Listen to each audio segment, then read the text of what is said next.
Well, welcome back to Actionable Intelligence. I'm Eric Greitens. We're joined now by Just the News founder and editor-in-chief, John Solomon. John, you've got a big news story out. It's up right now at justthenews.com about what happened at the Capitol and 3 remaining unanswered questions. Yeah, tell us understand we got some breaking info. One of the reasons why lawmakers are so concerned that this was sort of a drive-by impeachment, a one-day, couple hours, and impeach the president. There is some significant evidence beginning to emerge of 3 things. One, that the Capitol Police, the NYPD, the FBI, all had prior warning that there was going to be an attack on the Capitol. They knew some of the people. They knew some of the things that were being said, even talk about killing cops, as tragically what happened. It was serious enough to warn the Joint Terrorism Task Force. Now, that has several repercussions. One is, how did the leaders of Congress react to this intel? Did it get to them? Did Nancy Pelosi know? Secondly, if this was a planned attack, you can't be the President of the United States being accused of inciting a spontaneous attack when it was planned days before. Right. And so I think both from an impeachment perspective and from a factual security perspective, we're learning things, and we shouldn't be in the posture of making final assignments of blame until we know what the facts are. Another thing that we're hearing, and Congressman Clyburn of South Carolina, one of the most respected Democrats in the House, first raised this. I'm hearing there's significant evidence of this. Part of this planning, this prior plan, was helping people on the inside, helping them to learn the Capitol, to have maps of the Capitol, to know how to get around in the Capitol. This was a planned attack if this information bears out as what the federal law enforcement is saying. The FBI is saying this now. The U.S. Attorney in Washington says he's bringing a conspiracy case. As you know, you can only bring a conspiracy case if there was planning. Right? You can't have a conspiracy in a spontaneous moment. So these are really big revelations, and I think this story, the Capitol siege story, will go the route of some things we've heard in the past. We once before were sold a story that there was a spontaneous attack. It occurred in Benghazi. Right. Susan Rice, about to go back into the Joe Biden administration, told us it was a spontaneous attack spurred by an anti-Muslim video. Right. It was a terror attack carried out by an Al-Qaeda affiliate, planned weeks in advance. That was the final intelligence assessment. The Russia story. Told there was collusion. Then we found out everybody knew there was no collusion and it was a bogus thing, but they went with it anyways. I think this story has the potential to boomerang around in a very different ending than what the American people were presented today. Yeah, and it sounds like it's turning very quickly. I mean, in the Benghazi case, you had Susan Rice coming out saying this was a spontaneous attack based on a video, and that went on for days. And in some cases, they were pushing that story for weeks until finally we learned the truth. What are we learning? What's the latest right now that we know from the interviews that we're doing with investigators, with police? So I've been told that some of the key security people in the Capitol, the sergeants of arms of the House and the Senate, and the Capitol Police Chief, all 3 who have resigned, have had some contact, some form of interviews with the Metropolitan Police Department, which is the lead investigative agent now. We FOIA'd those reports this morning, and we got our good colleague, Natalia Ministato, stands right behind us here. She got a response back almost instantly from the police department saying, we're not releasing the information, and here's why. It's going to be personally embarrassing, privacy invading to release these information. It doesn't make sense. These were public officials. Their job was security. What they told the police ought to be a matter of public record. We're going to fight for those documents. But something tells me what's in those documents has some very big relevance to what happened on the Hill. And the question I have is, what did Nancy Pelosi, what did Mitch McConnell know about these threats beforehand? If they didn't know, it's an intelligence failure of the police. If they did know, there's something they didn't tell us before we went into this impeachment round today. Yeah, and so for our viewers, walk them through the chain of command for a sergeant at arms who's responsible for security, just so they understand how this works. I was on Newt Gingrich's podcast this morning, and he said, as Speaker, Sergeant at Arms was always in contact with me. That was my security man. That was the guy for the entire Capitol that I relied upon for those things, as well as many formalities. It would be almost implausible to think that he would have gotten warnings from the NYPD, we know that from NYPD, from the FBI, from the Defense Department saying, hey, there's a chance of violence here, and him not go to his bosses and talk to Pelosi or at least her staff. So Susan Keating, our great reporter here, she's working on something. I think we'll have answers to some of this tomorrow morning. But what Nancy Pelosi knew and when did she know it is an important question. It should have been answered before impeachment. what Mitch McConnell knew. There's a Senate Sergeant Arms, same thing, same relationship. Yes. The Capitol Police Chief reports to those two security officials, the Sergeant at Arms, and then up to the Speaker and leaders of the House.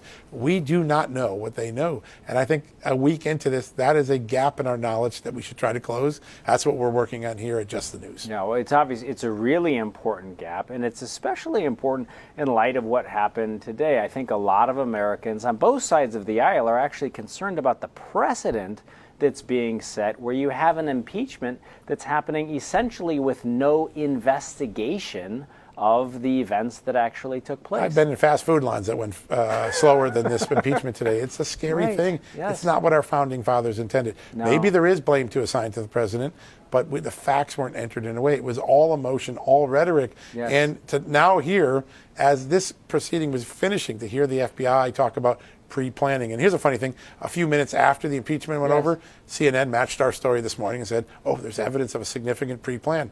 That would have been nice for the American people to know before their lawmakers voted on this impeachment proceeding today. Absolutely.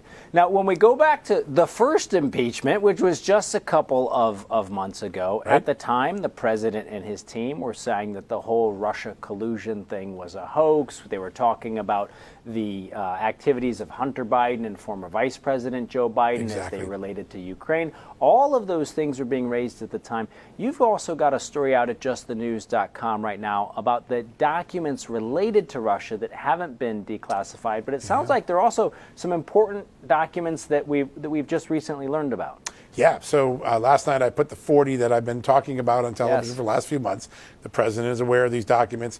I think his staff has been able to get about 80-90% of it released, or at least declassified, and they're waiting for the final 10%. The bureaucracy is slowing them down, throwing roadblocks in their way. I still think there's a good chance that before the president leaves office at 12 o'clock on January 20th, that we will get these set of documents. They range from everything from internal documents that the Inspector General saw during the Hillary Clinton and Russia investigations to internal communications between Comey and his brass at the FBI. Very important things that fill in the gaps in our knowledge and give people a complete story of just how bad this was. I think when it's done, this is the story that people will take away. Hillary Clinton's team invented the Russia collusion story and used intelligence apparatchiks to get it into the system after learning that she had new problems on her email, that maybe a foreign power had possession of some of her classified emails, and they went out to, this is a document I've seen, vilify Donald Trump with this false story. That's, I think, what these documents will put into a time continuum, help people to understand a more 30,000-foot view of what really happened. Now, today, as I was working on this, I learned of another document that was kept from the president's impeachment team, I'm told, was kept from the Senate investigators. They only recently learned about it. What is it? It is an email on November 22nd, 2016, by George Kent, the guy with the bow tie, the Democrats' star witness in the first impeachment trial where they at least allowed some witnesses. And he wrote in November 22nd about his concerns about Joe Biden in the context of Burisma and Hunter Biden, the conflict of interest. We know he's testified he saw the appearance of a conflict of interest. He tried to warn Joe Biden that maybe he shouldn't be involved in this, and he couldn't get to the vice president. This is a contemporaneous document where he mentions the vice president in this context. It was classified. Everybody who's looked at it tells me there's no national security information. The only thing this is protecting is not security information, it's protecting reputations. So I'm hoping that in the next 24, 48 hours, the State Department will finally make this document public. But keep in mind, we went through an impeachment, and this sort of critical evidence was not released. Wow. So we had what we now know, at least from this document, is that we had an impeachment of the President of the United States, and an essential document relating to one of the key witnesses wasn't released at the time to become public knowledge. And let's take people back to what the president was impeached for. Because I think people forget. At the end of the day, the impeachment was the president had no basis to ask Ukraine to investigate the Hunter Biden, Joe Biden, Burisma scandal. And it was called a conspiracy theory now. Now, months after that happened, what did we learn? Why that impeachment trial was going on? Hunter Biden was under criminal investigation. There was a reason to investigate him. We found out that not once but twice State Department officials reported to Washington they believed Burisma paid bribes to Ukrainian officials why Hunter Biden was on the board. Not that Hunter Biden paid him, but he was on the board, had an oversight responsibility when these acts occurred. And we found out that State Department officials believed that Joe Biden created a conflict of interest.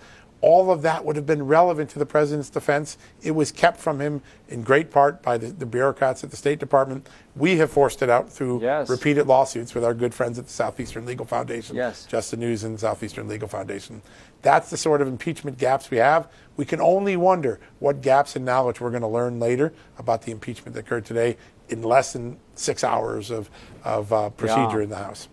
Tremendous gaps. And one of the things that you point out in your story is actually one of the lessons that we always talk about in the SEAL teams, which is that the very first report that comes from the battlefield is always wrong. Isn't that true? It doesn't mean that people have bad intentions, but it just means that in a chaotic and difficult situation with a lot of complexity, that first report is always wrong.